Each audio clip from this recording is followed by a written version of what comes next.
Salve, salve nação, sejam bem-vindos a mais um vídeo do nosso canal. E nesse vídeo nós vamos repercutir a entrevista coletiva do Tite, que era aguardada pela torcida do Flamengo e também pela imprensa. Nós vamos ver o que o pessoal da ESPN Brasil falou sobre essa entrevista. Os pontos positivos, Gabigol e Pedro podem jogar juntos? Tite respondeu um monte de questionamento. Então, pessoal, lembrando que os créditos desse vídeo é da ESPN Brasil. E se você gosta desse tipo de conteúdo, já deixa o like, se inscreve no canal, curta, compartilha e deixa nos comentários. O que você achou da entrevista coletiva do Tite? Eu particularmente gostei muito da entrevista e eu acredito que agora o Flamengo volta a ser favorito em todos os campeonatos que ele estiver disputando. Sem mais demora, então, pessoal, bora pro vídeo! Tá aí, então, o Tite falando pela primeira vez à frente da equipe do Flamengo e alguns pontos que chamam a atenção, lógico que seriam questionados e como foram. Essa questão de qual é o objetivo do Flamengo ainda nessa temporada foi bastante destacado aí a questão de um planejamento a médio e longo prazo, pensando no ano que vem já. Mas esse ano o Flamengo tem alguns objetivos, como o Tite deixou claro ali na conversa que ele teve com o Braz, até para a necessidade do Flamengo é chegar à Libertadores. Mas o Tite falou disso, mas deu uma escapada em relação a meu ataque. Fica claro, ou então fiquem nas entrelinhas ali que dá para jogar Gabigol e Pedro? Dá para jogar. Mas tem outras opções que eu tenho que ver como é que isso vai andar no decorrer do trabalho. Claro. Acho que deu para entender bem, principalmente a questão do objetivo imediato, né? Ele não ganharia nada em sentar ali e falar, não, gente, ainda dá, vamos brigar pelo título. Que benefício ele traria para ele, né? Pensar jogo a jogo, e acho que o objetivo realista para ele é esse mesmo, ficar entre os 4 primeiros, levar o Flamengo diretamente para a Libertadores, que vamos combinar que no começo do ano é uma coisa que você acha que é praticamente automático pela força que o Flamengo tem. Sim. Mas o Flamengo, pelo mau trabalho que fizeram os técnicos anteriores a ele, e os jogadores também que fazem parte disso, né? Tá brigando por isso.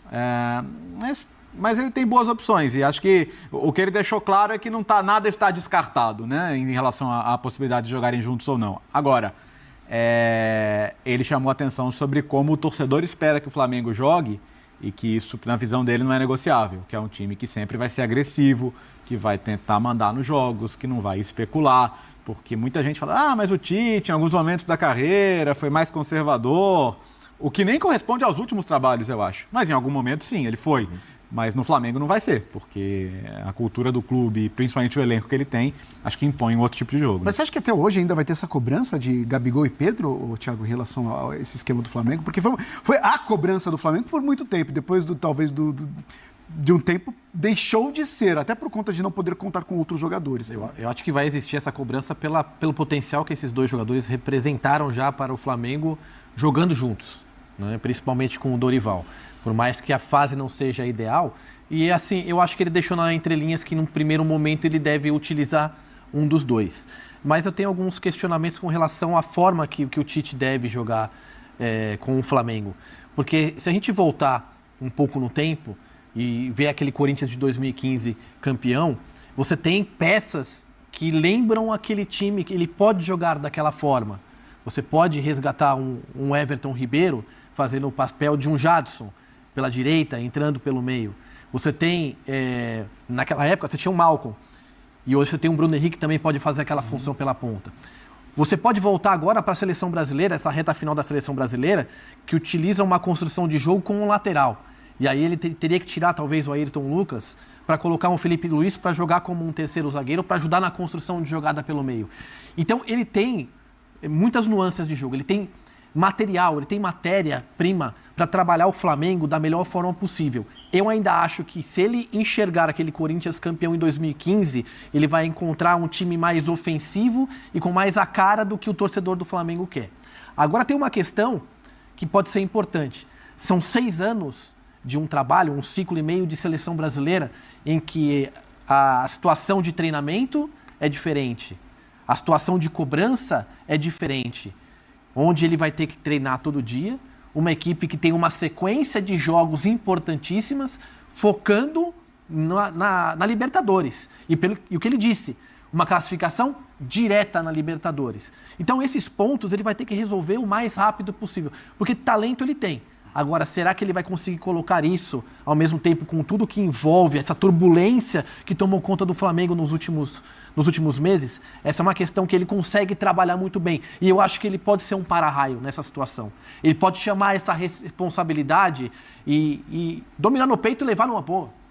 Ele pode pegar todos esses problemas que o Flamengo tem e ser ali uma forma de absorver tudo isso. E se ele conseguir isso, a gente sabe que talento o Flamengo tem. Aliás, que se tem alguém que pode ser um escudo, ou então se tem casca para aguentar essa pressão, é o Tite, né? Sim, isso também é um fator positivo ali na escolha dele. É um treinador que tem peso e também conhece a realidade do futebol brasileiro, né? Então teve que aguentar, talvez a única torcida maior que a do Flamengo no futebol brasileiro é a da seleção brasileira, porque no final das contas soma praticamente todas as torcidas do Brasil, né? Um ou outro que eventualmente não gosta da seleção, mas no geral vai ter muita torcida. Então ele aprendeu a lidar com isso.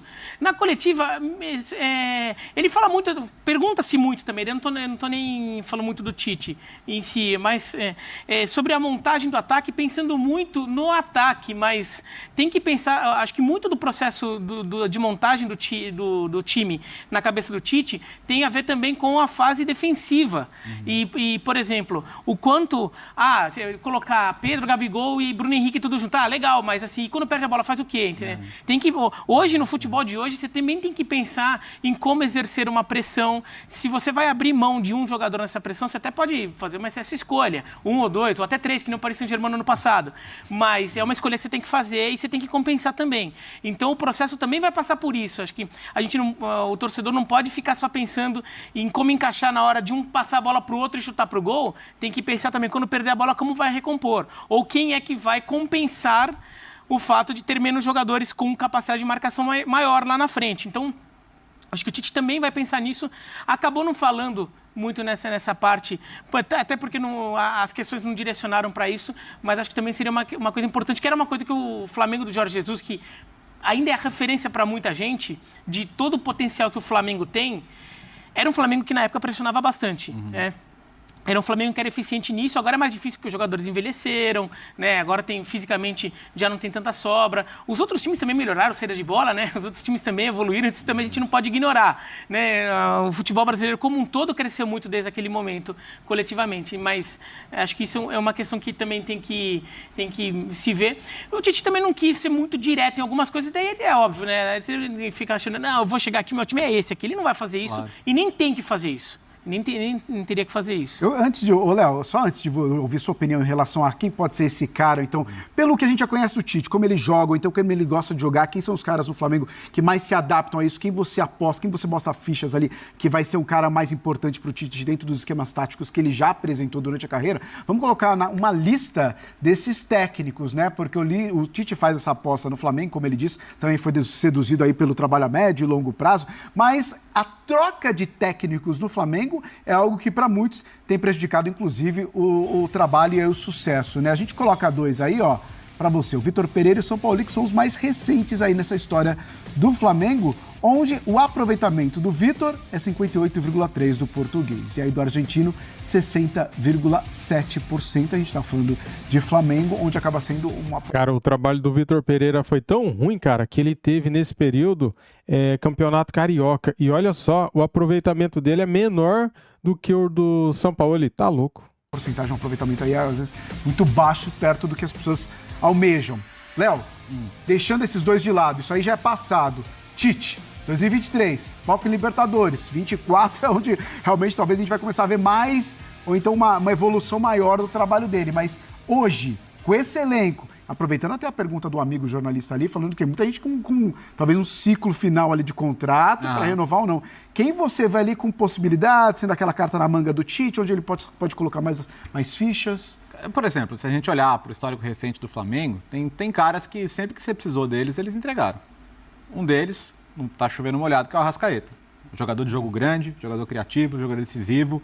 O primeiro nome que o Tite vai colocar no time dele? Sim, posso dizer que sim. Outro que está nessa questão contratual, que é o Bruno Henrique. O Bruno Henrique é um jogador que é hiper decisivo, nome histórico. Se eu sou o Tite, Se tá lá o Marcos Braz, o presidente, falar, e aí, Tite, qual que é a sua opinião? Porque ele está me pedindo um contrato mais longo, é uma valorização, o que você acha? Se eu sou o Tite, eu falo, vai, quero. Né? Então tem os caras que já estão lá e que podem fazer muita diferença. E de resto, assim, acho que ele tem uma grande virtude. Você não ouve falar de problema de vestiário. E é uma coisa que o Flamengo tem sofrido muito. De rejeição do vestiário aos estilos do técnico, ou às posturas, ou alguns comportamentos. São caras muito fechados entre eles. E acho que o Tite navega muito bem nisso aí. Nem tudo é tático, né? O futebol, a tática no futebol é muito importante, mas você pode ver que nem todo estudioso, na hora do vamos ver, consegue montar um time de futebol. Porque o trabalho do técnico ele é interdisciplinar. Ele precisa ter um trabalho de convencimento, de ambiente. Que bola! Concordo com o Biratã. Assim, no futebol brasileiro, para mim, não tem melhor que ele. Não tem melhor que ele.